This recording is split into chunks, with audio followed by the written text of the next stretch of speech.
was a rare occurrence in the games industry today. Rockstar announced a new video game. Well, it's actually yet another remake of an old game. Since when did Rockstar get cold feet? Good morning, good Thursday morning to you. I'm Shane Satterfield from SIFTD, and this is Good Morning Gaming for April 7th, 2022. If you'd prefer to consume the show the way it's intended, in a podcast feed so you can listen on your phone as you get ready for work or commute, head to patreon.com/SIFTD and drop us a pledge. It's free on our YouTube channel for everyone else. You can find our flagship show Game Face by searching your favorite podcast service. Please give the show a review if you can. So Rockstar used to be the punk rocker of the games industry. Its bold and risky decisions completely changed the perception of games in the mainstream and redefined the potential for content and pop culture integration. If it weren't for Rockstar being rebels, who knows where the industry would be right now. But all that's changed in 2022.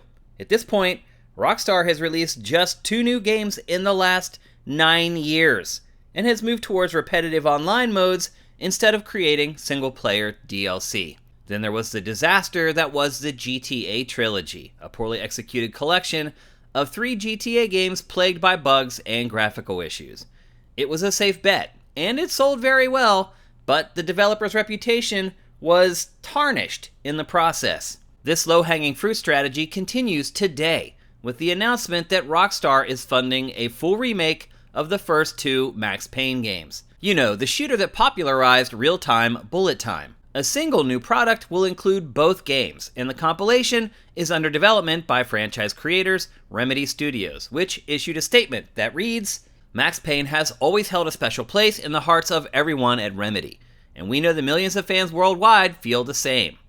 We're hugely excited to be working with our partners at Rockstar Games once again for the chance to bring the story, action, and atmosphere of the original Max Payne games back to players in new ways." If you go back and play Max Payne today, it's not especially fun or enlightening. The games will need to be changed so much it makes you wonder if it's smarter to just create a new IP instead. And perhaps we're partly to blame, at least me anyway, for Rockstar's stunning turn towards risk aversion. Max Payne 3 from 2012 isn't much better than the first 2 games. It was a significant disappointment both critically and financially. We gave it a 7.6 at Game Trailers, which prompted an hour-long phone call with Rockstar PR, where they begged us to like the game more and change the score.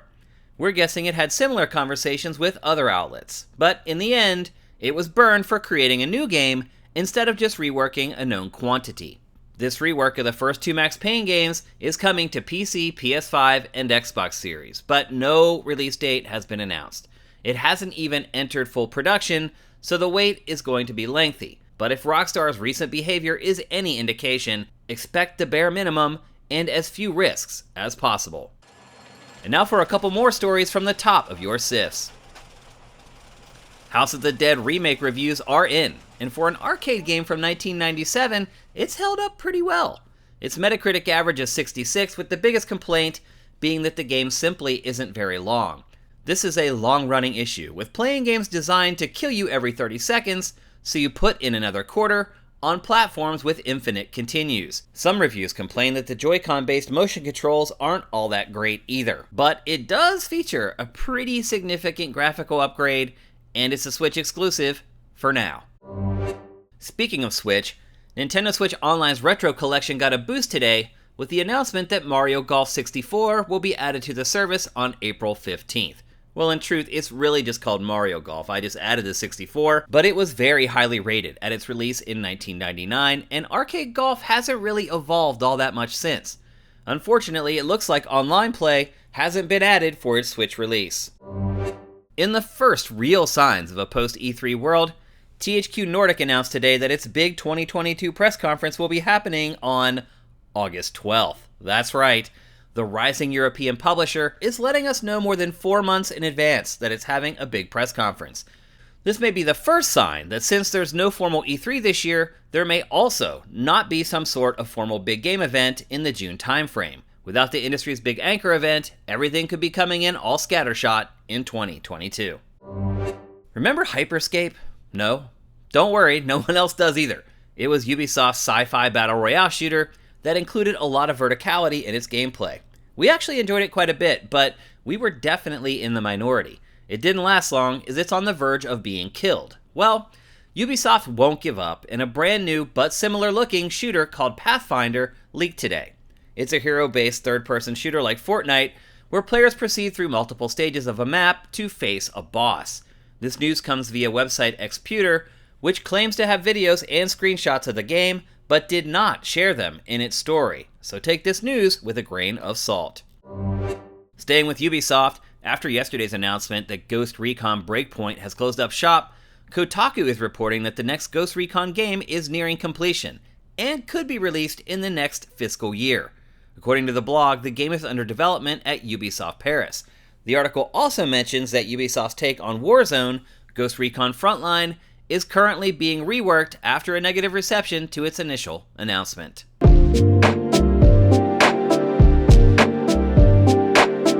Let's take a break, and when we come back, we'll tackle today's boss fight.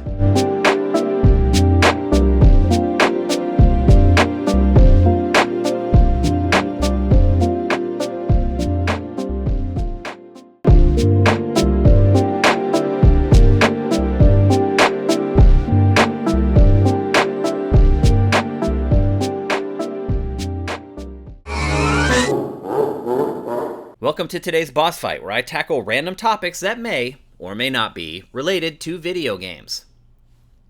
With the release of the House of the Dead remake, it got me thinking back to the quote-unquote good old days, when I would spend way too much time in the summer skulking through video game arcades trying to figure out how to best spend the $2 my grandma gave me every single day. I generally view those times as some of the best times of my life, but it wasn't all great. There are definitely parts of being a gamer in that era that actually sucked. Yes, there are things from the good old days that I don't miss one bit. You may think gaming is expensive now, but it was far more expensive back then. Video game consoles were insanely expensive for the time. The Atari 2600 launched at $190, which is almost $900 today when adjusted for inflation. That's insane. How much do you think a console would sell today if it cost that much? I don't think it would sell very well. The games were kind of worse. They varied in price a lot more than they do now, but the big games released at $50 or $60. Adjusted for inflation, that's around $130 today. If you got one game at Christmas or your birthday, you were one happy camper. It was a different time, but arcades were even more expensive. As I said, my grandmother would give me $2 every day to spend however I wanted, and I would spend every penny in the arcade. If I were lucky and only played games that I was good at, I'd get maybe 15 to 20 minutes out of those $2. It adds up fast. Arcades were also extremely unhealthy. People were allowed to smoke inside them, and most cabinets had cigarette burns that went all the way through the plastic and burned up the actual cabinet art underneath. Also, the lack of communication between players was a major bummer. I can't tell you how many video games were bought for me where I would get stuck and then just never play the game again. With no video game magazines or internet, if you got stuck and you and your crew couldn't figure it out, you were screwed. This happened so many times with text RPGs like Hitchhiker's Guide to the Galaxy or Zork. Sometimes you would have to buy full books just to get unstuck. Another bummer in the really early days was the lack of multiplayer. Sure, you could race against your friends or duke it out in a fighting game in the arcade, but most games for home consoles were single player only. This meant that when you went to a friend's house, you often had to wait your turn to play. There was nothing worse than waiting 30 minutes for your turn to finally come up and then dying in 5 seconds. One of the most annoying parts of playing in the very early days was how consoles were hooked to your TV. There was a little box that you would have to screw into the antenna poles on the back of your television, and then there was a little switch on it that you would slide side to side depending on whether you wanted to watch TV or you wanted to play games. And then you would have to turn your TV to channel 2 or 3 to actually play. The problem is that this little box would get worn out and the wires would unravel, making it a pain to hook up if you wanted to take it to another room to play. And then there's just the annoyance of anytime you wanted to switch from your console to your TV, you'd have to go back to the back of the television and slide the little switch. It was a huge pain in the butt, and if you moved your console a lot, inevitably it would get destroyed and you'd have to buy another one. Then there was just a lack of information in general. With no video game reviews to read or watch, you bought games based on the box art and instruction manual. I am not kidding. Those 3 screenshots on the back of the box would sell video games. Towards the end of the Atari 2600 era, the market was flooded with terrible games, and I can't tell you how many times I got burned. Now, I will say this too. At that point, a lot of the games had dropped to 20 or 30 bucks, but still, that was a lot of money back then. And then there were high-profile games like E.T. or Pac-Man that were terrible, but still sold in the millions because there was no way to be alerted to their stench. But easily, the biggest problem back in the day was the lack of saving. If you wanted to finish a game, you had to do it all in one sitting. Now, truth be told, games really weren't that long back then. They were just extremely difficult and punishing. Some of them, like Pitfall, only gave you so much time to complete them. I think you had like 20 minutes to get all the way through Pitfall. And making your way through the game before time ran out was actually part of the challenge. No saves meant that you often had to leave your console turned on for days at a time, hoping no one would stumble over it and kick out the power cable, or your parents just wouldn't get pissed and turn it off. Leaving the console sitting there turned on as I went to bed would cause me untold anxiety as I tried to go to sleep. And as soon as my eyes opened the next morning, I would go bounding back to it to make sure that nothing happened. So, the next time someone like me starts talking about the good old days of gaming, remind them that they weren't all that great.